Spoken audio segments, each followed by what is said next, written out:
What's the biggest don't judge a book by its cover moment you've had with a tenant? I had a small duplex that I rented out on the side. I prided myself on being a good, fair landlord, and I was meticulous about screening tenants. When I met Sarah, I thought I'd hit the jackpot. She was a young woman, impeccably dressed, worked in finance, and had a quiet, serious demeanor.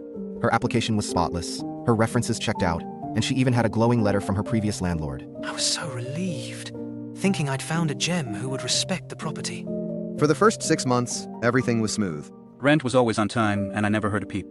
Then the first subtle signs of trouble began.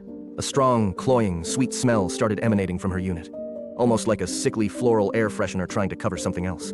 I dismissed it, figuring it was just her personal preference and sense. A few weeks later, my tenant in the other half of the duplex called, politely asking if I could address an odor issue. She said it smelled like something was rotting. I called Sarah, who assured me she was just deep cleaning and would air out the place. I noticed more and more flies buzzing around her windows, which were always closed. The situation escalated fast. The smell became overpowering, seeping into the hallway and making my other tenant threaten to break their lease. I tried calling Sarah repeatedly, but she stopped answering. After a week of no contact, and with the smell now permeating the entire building, I decided it was time to go in.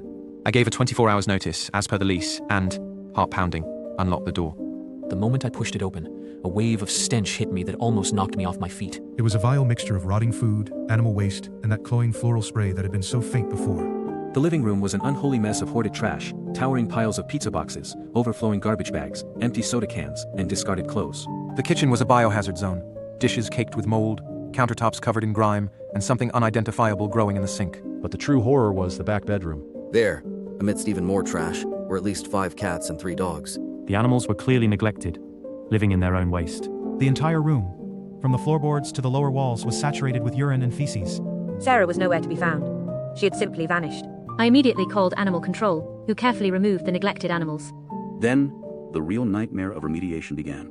The smell was so deeply embedded in the walls, the ceiling, and even the subflooring that we had to rip out all the carpets, tear out sections of drywall, and replace significant portions of the floorboards. The entire unit needed to be professionally remediated for biohazards. It took over 2 months and more than $15,000 in repairs, not including the lost rent. The quiet, professional tenant had turned my clean rental into a biohazard zone. To this day, I still occasionally catch a phantom whiff of that awful smell, even though the unit has long since been repaired and re-rented. I'm much pickier about tenants now. And if I smell anything remotely like a sickly sweet floral air freshener during a showing, I definitely don't ignore it.